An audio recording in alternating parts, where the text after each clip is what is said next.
Il y a une histoire fascinante qui vient de la psychologie, un cas peu connu, mais qui montre à quel point l'esprit humain peut être étrange. Ce cas concerne un homme, appelé le patient HM, Henri Molaison, qui est devenu l'un des cas les plus étudiés en psychologie, même si au début il n'était qu'un simple patient. Dans les années 1950, Henri Molaison, un jeune homme de 27 ans, avait des problèmes graves avec sa mémoire. Il souffrait de crises d'épilepsie extrêmement sévères, qui affectaient sa vie quotidienne. Après plusieurs traitements qui ne fonctionnaient pas, les médecins ont décidé de tenter une opération risquée. Ils allaient retirer une partie de son cerveau, une zone appelée l'hippocampe, pour essayer de contrôler ses crises. L'opération a été un succès pour son épilepsie, mais elle a causé un effet inattendu. Après l'opération, Henri a perdu la capacité de créer de nouveaux souvenirs.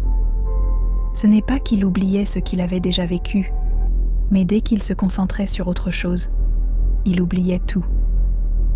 Chaque moment était comme un nouveau départ pour lui. Il ne pouvait plus se souvenir de ce qu'il avait mangé 1 heure avant ou de la conversation qu'il avait eue quelques minutes auparavant. L'une des choses les plus étonnantes était qu'il avait toujours des souvenirs d'avant l'opération. Il se souvenait de son enfance, de sa famille, de son passé. Mais dès qu'il vivait quelque chose de nouveau, ça disparaissait. Ces souvenirs ne pouvaient pas être enregistrés de manière permanente. Il vivait dans une sorte de présent éternel où chaque moment était un recommencement.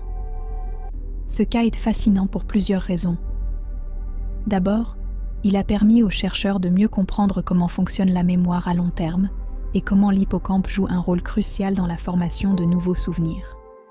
Avant Henri, on ne savait pas exactement comment le cerveau enregistrait de nouvelles informations, mais son cas a révélé une partie du mystère. Mais ce qui est encore plus fascinant, c'est ce que ce cas nous dit sur l'identité et l'expérience humaine. Henri vivait dans un monde où le passé n'existait pas pour lui. Il n'avait pas de continuité dans sa vie.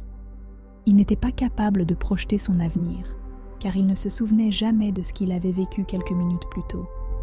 Cela pose une question importante. Si on ne peut pas se souvenir de ce qu'on a vécu, qui sommes-nous vraiment ? Qu'est-ce qui nous définit si ce n'est nos souvenirs ?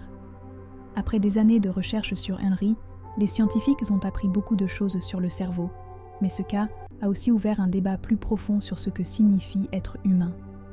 Est-ce que nous sommes définis par notre mémoire, ou y a-t-il autre chose, quelque chose d'invisible, qui fait de nous ce que nous sommes ?